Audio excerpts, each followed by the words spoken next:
Hey guys, this is John B with your JBrowniePoints. Sorry, my feed went crazy on the first one. Get your friends in, log in, share it with anybody, pastor, artists, musicians, this and the other. This today I'm going to talk about poor administration and rude management. It can definitely cost you your ministry. All right, we'll jump right into this. I deal with a lot of artists and a lot of preachers, musicians, singers from time to time. And one thing that I'm noticing is that poor administration and rude management definitely can cost you your ministry. I'll start with the artist first, and then I'll get over to pastor side of it. A lot of artists, if you try to book an artist, anybody that has a management, what they'll normally do is ask you for little things like venue information, date, things like that. If you have a budget, stuff like that. And they'll normally ask for a deposit to secure the artist. They'll normally ask for a deposit to secure the artist, and then, the remaining balance, paid once they get there or before the performance. That's normally how it works with artists. But some people, you need to check your management. Artists, check your management. It's okay. I had a friend of mine, Van Boyd, put up a post the other day, and it was a very poignant post, and I'm gonna refer to it. Artists, it's okay to check behind your management. Artists, it's okay to check to make sure that the price that your managers are giving out are matching the price that you want to go out. If you got a manager that's saying you cost $5,000 for a performance, and the person that's trying to book you says, well, I don't have five, but I can give them 2,500. Imagine, so I'm sorry, that's her rate or that's his rate. And then they pass on that engagement. And guess what you're still doing as an artist? You're still sitting at home doing nothing because your manager was not cognizant of the fact that because you set that price point so high, this other person was willing to give 2,500. Now I understand that you said this artist costs 5,000. I got it. But the person that was trying to book them said, hey, I don't have 5,000. I got 2,500. I can guarantee them 2,500. But your management or your administration says, we can't do it. Can't do it. Well, guess what? You pass on the date, and your artist could potentially still just be sitting at home doing nothing.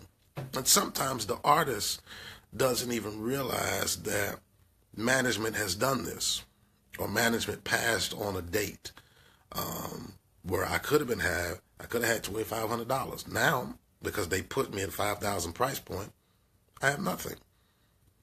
So, managers, have more flexibility to negotiate. Sometimes as a preacher, we deal with administrators who, they say, well, this preacher, he costs such and such. He got to have this many plane tickets. He got to have this kind of hotel room, this and the other. Okay, we got that, and that's fair. I don't have no problem with that. But sometimes your administration can hinder your availability of your dates on the road, or your the calls that come in for you because your administration is poor. I shouldn't have to call you and try to book you for a ministry request in January, and I don't get an answer back from your office for 4 weeks. What kind of administration is that? Do you guys realize? I haven't done it since this new president, President Trump. I haven't done it since his administration. But during the administration of President Barack Obama, I wanted to test something out. It freaked me out. I wanted to test something out. So during President Barack Obama's administration, I sent in an email to the White House. I sent an email in to address to President Barack Obama at the White House, just to see how quick of a response I would get. Wasn't asking them to come speak, wasn't doing nothing. I just wanted to send in to see how quick their turnaround time was. Do you know that within 2 hours, I got a response back from the White House. I got a response back from the White House in 2 hours from my email. Now,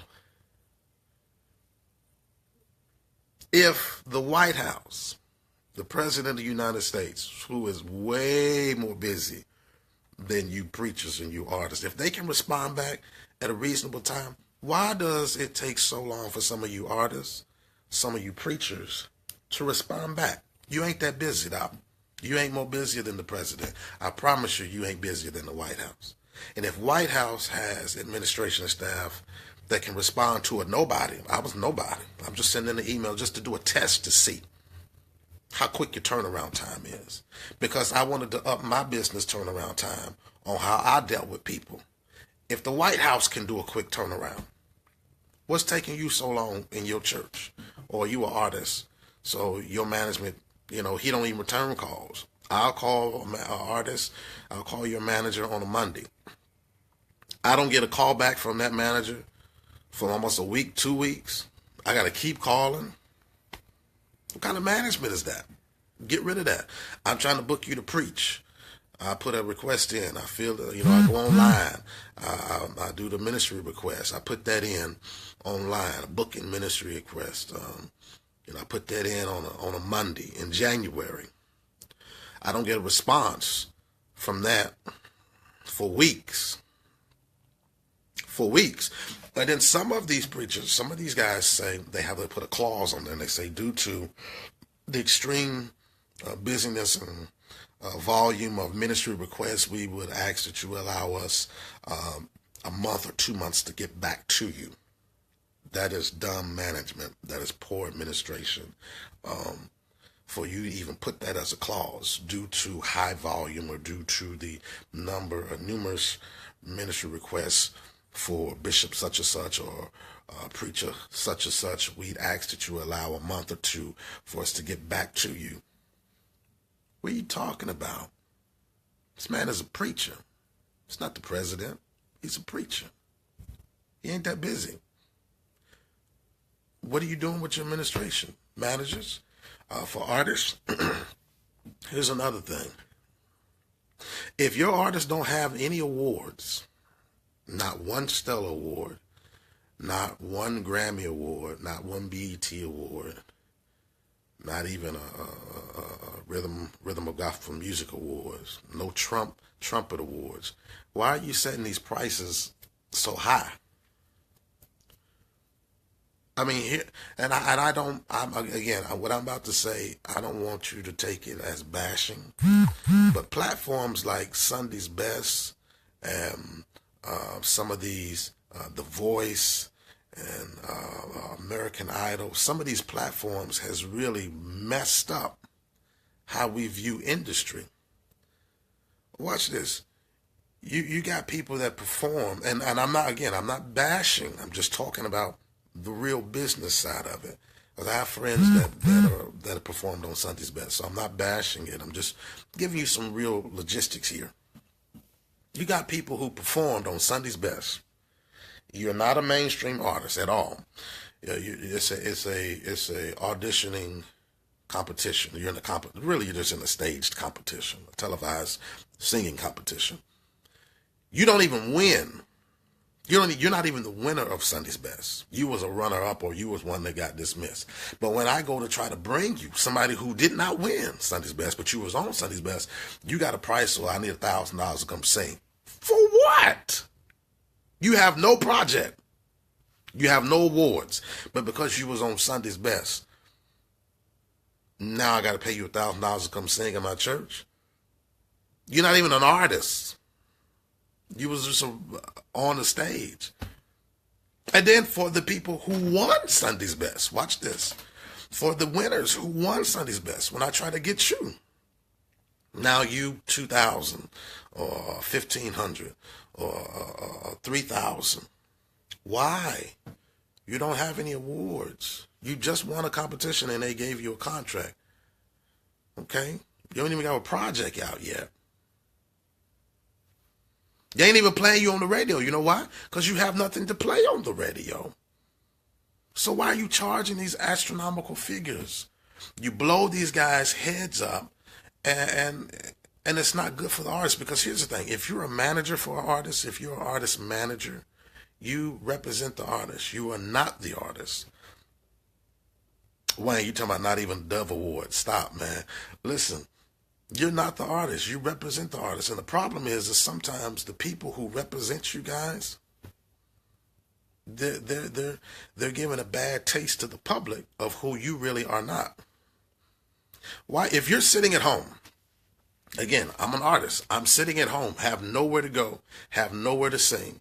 I got a manager, and I got dates coming in, but my manager is so gung-ho on thinking he know what's best for me as an artist for my career, that he puts my price at a price point that is a little steep, but people are willing to book me at a lower price point.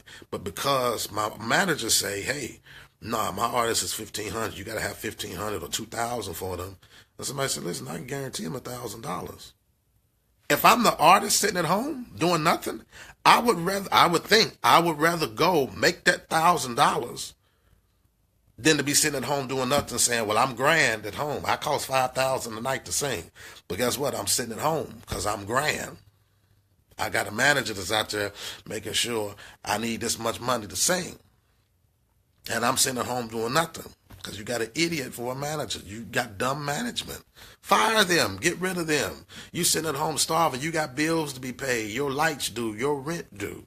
But your management is out here just lifting you high and mighty, and guess what? You can't eat. I say it all the time for musicians. You want to get on the road, you want to stay on the road, lower your price. Now, this is for musicians. Y'all know I done said this on many JBrowniePoints before. If you want to know the key to staying on the road with longevity, lower your price. Don't be out here trying to charge nobody $500 a night to play. Ain't nobody going to pay you that long term. Lower your price to $250 a night. $300 if you can. But $250 a night? 2 nights of playing, you done made $500. 3 nights, you done made $750. And guess what? You ain't doing that much work. If you're playing for a preacher, you only out here playing, 20 minutes? You come in when he come in, you ain't playing for nobody's service, you just there. You don't pay for no hotels, you don't pay for no rooms. Lower your price. This is for the musicians. Back to the preachers, and then I'm going to end this. Back to the preachers. If you're not on TV, if you're not on, and the Word Network done killed a lot of y'all ego. Just messed y'all head up. Word Network, TBN done changed up how they operate, so a lot of y'all ain't even on TBN, because since, Paul and Jan died, and, they just switch out how they operate. So a lot of you preachers are on the Word Network, which you have to pay yourself to be on. Ain't nobody paying for you to be on it. You pay yourself to be on Word Network.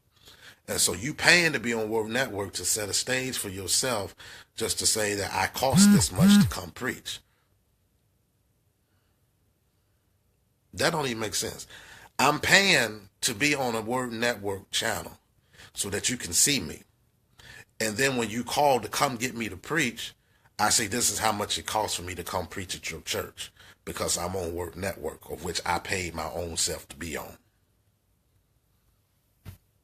What?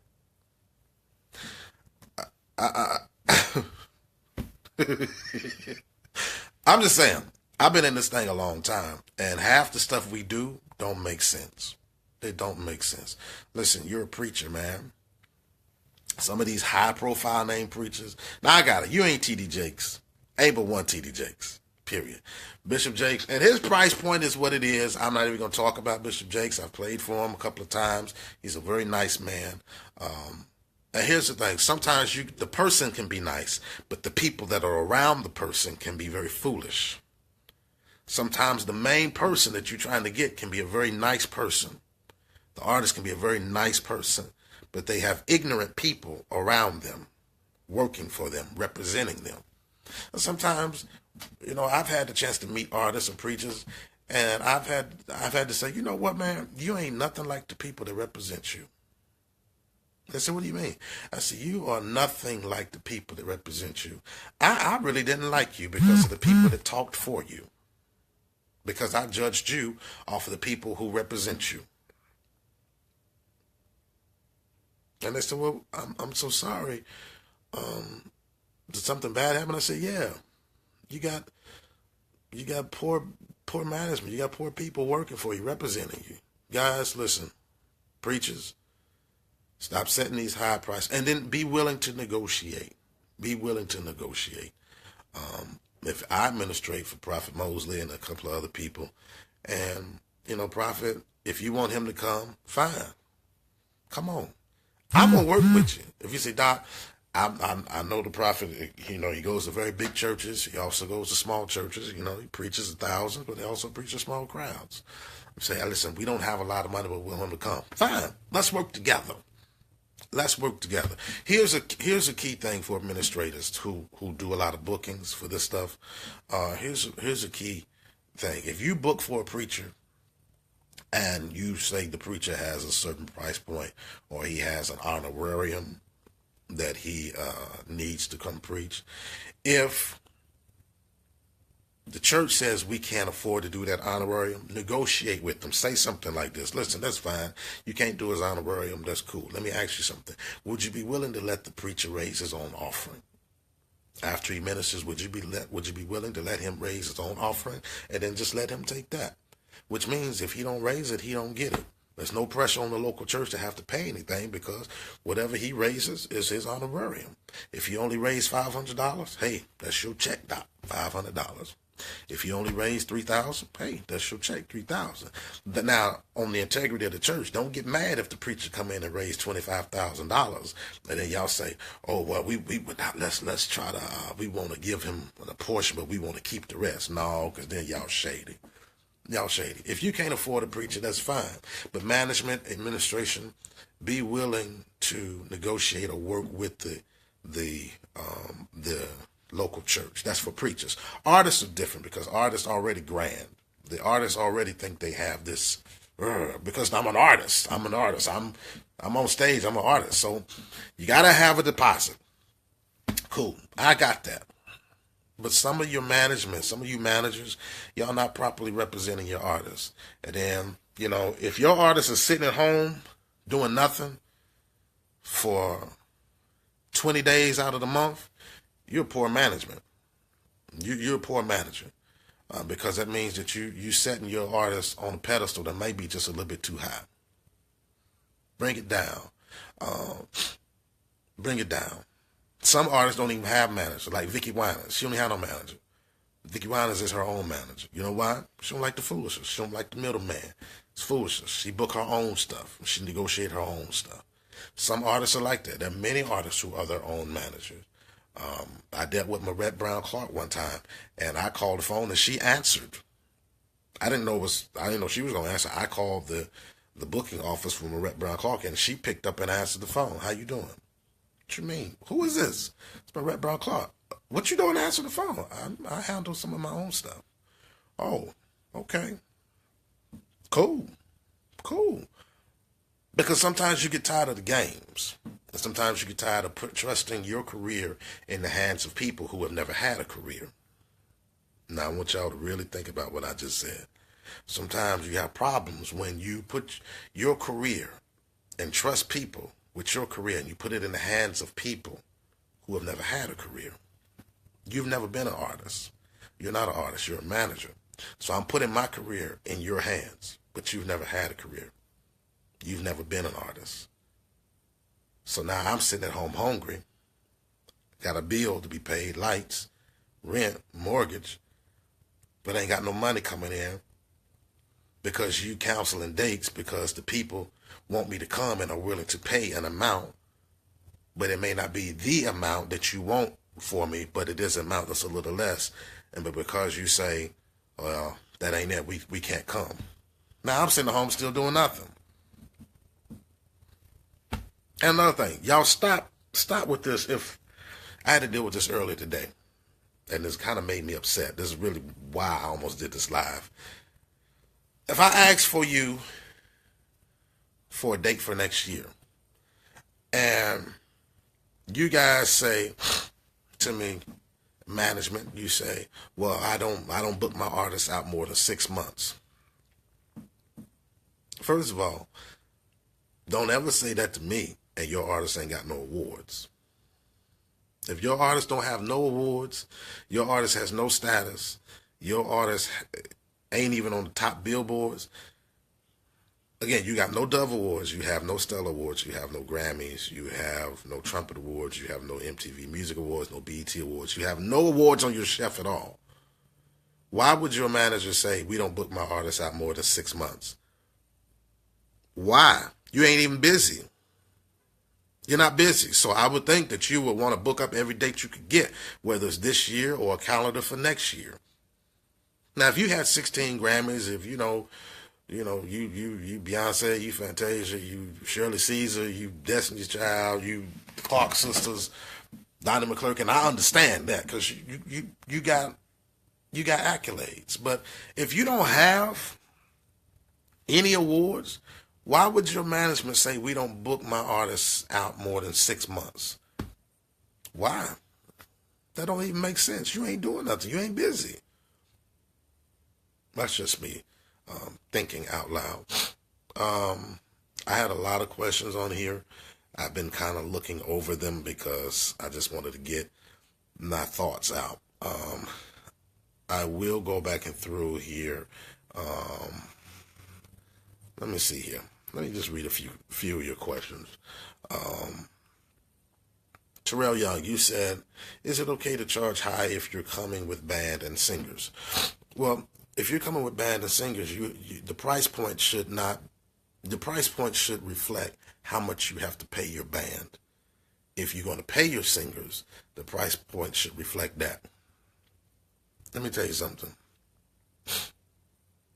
A good artist, and I learned this from working with really good artists. A good artist, a good MD, a good leader will always make sure that their team that's coming with them is taken care of. Sometimes if that means that the main person got to go without, I want to make sure that my band is taken care of. My team is taken care of. Terrell, let me say this to you, man. If you're an artist, you're coming to sing. If you want to bring, first, a lot of people don't even roll with full bands anymore because it's expensive. It's cheaper on you as an artist if you just show up with your MD. He can bring his laptop. He got all his stems, his loops in there, and he can just play over it. I did a show was it 2 weeks ago? I did a show with William Murphy, and I sat in with Terrio, his music director, and he said, "Hey man, can you sit in with me?" William Murphy only came. Now he did about 6 songs. He did about 6 or 7 songs. William Murphy only came by himself, and he brought Terrio, his MD, 2 of them. But we had a full band. You know why? I sat in and played organ. A couple of musicians sat in and played, and we played with Terrio on top of the tracks, the stems, the loops. So he only had to pay his MD for coming. That's only two tickets. If you got singers, here's another thing that'll blow your mind. Most singers ain't paid, especially these choirs. You got these people with these artists that bring these choirs. They ain't paying everybody in that choir. You can't. If you Ricky Dillard, you coming up with you coming on to perform. You got 60 people in your choir. You ain't paying everybody in your choir. If you paying anybody at all. If you're Kurt Carr and you rolling with 6 people, that's different because you can afford to pay those 6 people as opposed to 25, 30 people that's traveling with you. So your price point to Terrell, your price point should reflect the dollar amount of what you intend to pay your team for coming. And if your team isn't necessary, if you can do the same job and have the same end result and effect without taking all those people, then don't take them all. Because that's more expense on the local ministry that's trying to bring you in. And that's just my opinion.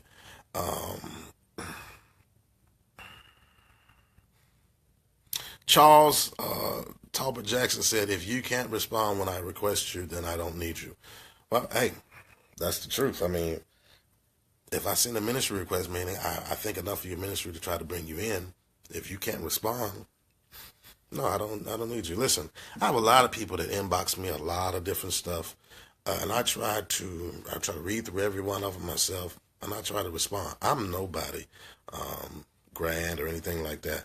I try to really respond to every ministry request I get. People ask me, hey, can you come do a workshop? Sure. Here's my number. Here's my email. Can you come play here? Sure. What do you think about this? I get a lot of questions inbox about JBrowniePoints. People just asking questions. I try to respond to them because people don't have to take time to call you. They don't have to take time to even think enough of you to request you, period. Some of us are celebrities in our own minds. And then Facebook has made us Facebook reality stars. The phone camera has, oh my God, the phone camera has blown up so many egos because now we have individuals, singers, artists, preachers, musicians, who have a new following off of the camera phone or the iPad because of Facebook views or likes. And so you set your new stage, your new notoriety, your new popularity off of a social media network. But you don't have anything in place as far as business-wise. You're not professional because you don't have professional people handling your stuff. James, I see you. What's up?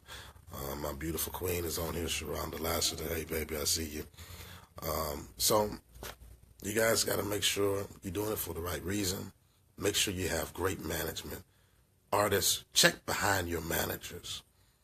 Check, say, how many dates came in this week? How many people, how many requests did I get? Especially if you're sitting at home doing nothing. Check behind your manager. Say, let me see the call log. Let me see the request log. Let me look at some stuff. Let me see what's going on.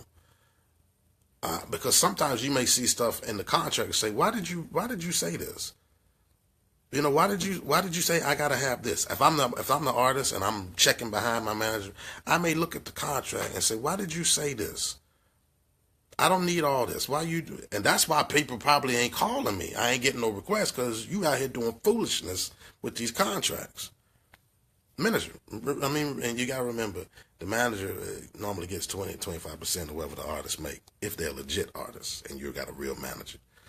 So I would think that they would try to be making you get as many dates as possible.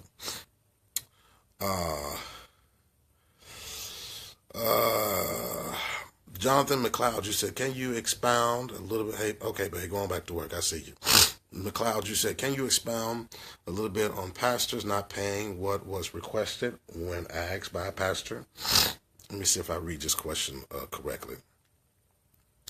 You said, can you expound a little bit on pastors not paying what was... Oh, okay, I got you. So if I'm the pastor and I bring you in, let's just say I bring in a bishop Kevin, whoever, I bring them in, and then once I bring them in, I don't give them what was agreed. I got you. Then you have no integrity as a pastor. You have no integrity as a leader. If there was a verbal contract, if there was a verbal agreement, that's one thing, because verbal agreements and contracts can be blurry because there's no written document. There's no written contract to say this is what was agreed on, black and white. So when you get the, hey doc, I want you to come in. Hey doc, we're going to take care of you. What you need? All right, I'm going to give you $1,000 for that night, Reverend. Okay, cool. I'm going to take care of your hotel, your travel, doc. I'm going to give you $1,000 for that night. You get there and preach, and they give you an envelope, and it's $500. You say, doc, that ain't what we agreed on. Yeah, doc, I know, doc. Listen, often came up a little short, but we going to give you this. No. We didn't agree on that. Well, see, now you have nothing written down as your backing. You have no form of written contract to say, because now it's your word against my word. Just like I both know that we agreed to this, you don't have nothing that proves it. You don't have nothing to hold that person accountable to. If you're a preacher, I would suggest, especially if you go on to church you ain't never been to, definitely have your administrator or your manager or your assistant do written contracts. Everybody knows I handle booking for Prophet Brian Mosley. If I don't know you, if he don't know you, you gonna get a contract from me, because I'm not gonna let you set him up like that. I'm not gonna let you set up my guy like that. No. And you can have 10,000 members. You still gonna get some form of contract saying this is the agreeable terms of what we're coming. Because you gotta remember, I didn't actually come to you. You asked me to come to you. I wasn't looking for no date. You asked me to come to you. That's it. And you ain't got to be extra or grand with it, but you need to have something in place, especially for people who you don't know. If you don't know them, you have no record to go on that they are trustworthy. Charles, you said the offering, you should have had the money before the service. Charles, you going in. You said you should have had the money before service. Let me see. Young Emanuela, I hope I'm saying your name right, Emanuela Young, says, so is it very safe to say that if it is not written in black and white, then one should boy agree. I don't know if I'm reading this right. Then one should boy agree to the agreement, whether preaching or singing. I don't think you meant to say boy. No, you can agree to go to do any engagement without having a written contract. That's up to you. I'm just saying, if you get there and the business is not what you agreed upon, what do you have to fall back on as your terms of, no, this is what you said to hold up the contract? I play for a lot of people who I have no written contract with because I have relationship with them and their track record of integrity has been good with me. But for those who I don't, now you got to get a contract because I don't know you. Period. Terrell Young, I've told certain preacher that I did sound for that just because you're associated with a well-known international pastor doesn't mean that validates your ministry as international or well-known. Most of us believe we are dope by association. Yeah. Just because you roll with somebody or you know somebody, remember that you're not them. Remember that you're not them. People have to call for you. I did one of my JBrowniePoints and I talked about your demand and value. If there is no demand for you, if there is no pull on the demand for you, then your price point really should not be so high. If nobody's calling you every week to do something, to be somewhere to play, then there's no demand on you. So why are you so high? Excuse me, why are you so high? All right. Tammy, you said, how do you handle a situation where the contract was not honored? Simple. Court. It's a legally binding contract. If you have a contract and there was a signature on it, agreeing to the terms, that's grounds for lawsuit. That's why it's a contract. You signed this. You dated this. This was the terms of agreement, meaning you signed it, you dated it, I signed it, I dated it. I have a written contract that can be held up in any court of law. Sue them. That's simple. That's black and white. You can do that with an artist. You can do that with a preacher. You can do that with anybody. They ain't even got to be mainstream for you to do that. It's a written agreement. It's a written contract that both parties sign. That's why you got to make sure both people sign it. Both people sign it. You can do that with your local church. You got to have musicians if you do contracts with church, and I usually don't really dig into this particular topic, but musicians, if you do contracts with churches, you got to make sure that you have a breach of contract clause in there. Make sure you have a breach of contract clause in there, which means if they breached the contract, if you didn't do anything wrong, if you did everything you was requested to do, but they breached contract and fired you, then by law, legal law of that contract, they must still pay you your dollar amount that they have agreed to pay you every week until the contract runs out. If you sign a contract, and again, I never really get into details of contracts on my J Brownie Point, but I'm gonna help you musicians right here.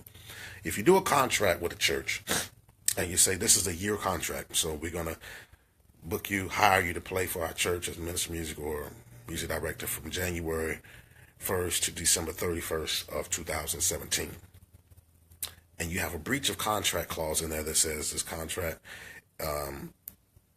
Breach of contract, who breaches contract can be ended, blah, blah, blah.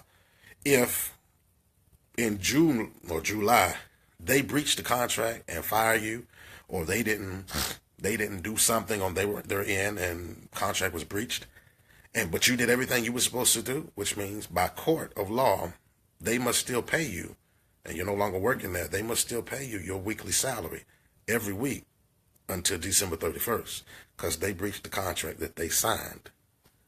That's just business. You ain't got to play for nobody else. You're still getting paid from a church that you don't play for because they signed a contract that they breached.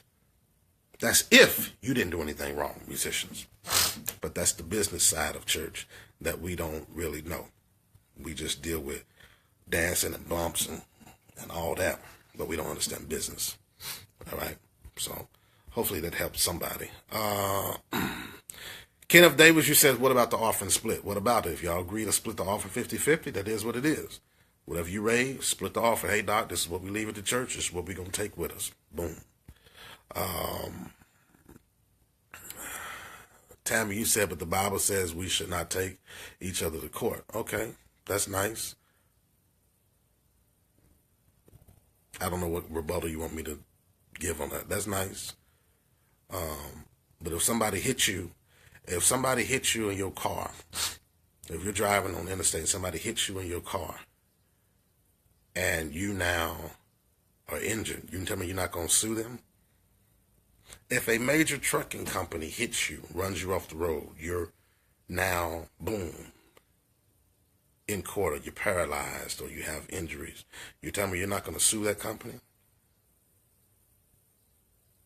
If something happens to you at a hospital, malpractice, you're not going to sue that company, that hospital? If you slip, you fall down in Walmart because the water's on the floor. You break your leg. You're not going to sue Walmart? I mean, come on, guys. I think churches, and this is not, again, Miss Tammy, this is not a throw off to you, but I think church is the only place we try to come and act ignorant. Stuff that we try to kind of over spiritualize some stuff. You breach a contract with me, I'm going to take you to court because you signed agreement. I'm not going to just walk away empty handed. That's not don't happen with John B. And it won't happen with any artist that you know. You sign a contract with a recording artist, gospel or secular, and you breach that contract, they will get that money for you. They gonna take you to court. They're gonna sue you. That's what preachers too. That's what denominations. Let me tell you something. There has been so many lawsuits against churches, against pastors, against preachers, and they paid out. I'm not gonna really get on that. I'm gonna move on. I'm gonna move on. But if you don't want to take nobody to court, that's on you. Don't get mad when you don't walk away with nothing, though. That's all I'm saying. All right.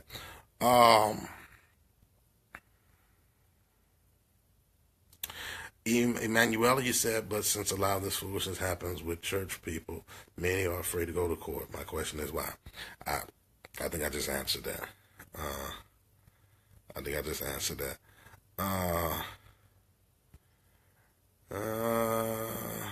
Let me go on down.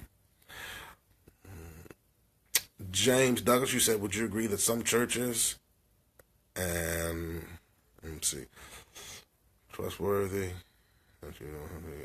Oh, you saying that I agree that some churches are trustworthy, you don't have to give them a contract? If you know them. If you don't, give them a contract. Brian, you said, Calhoun, you said, if as a musician, one of your responsibilities is to grow the music ministry, but yet the church gives you zero resources to work from and refuses to do so, how would you handle that? Brian, I want you to listen to the question you just asked me. This is for Brian Calhoun. You said, I hope I'm saying your name correctly.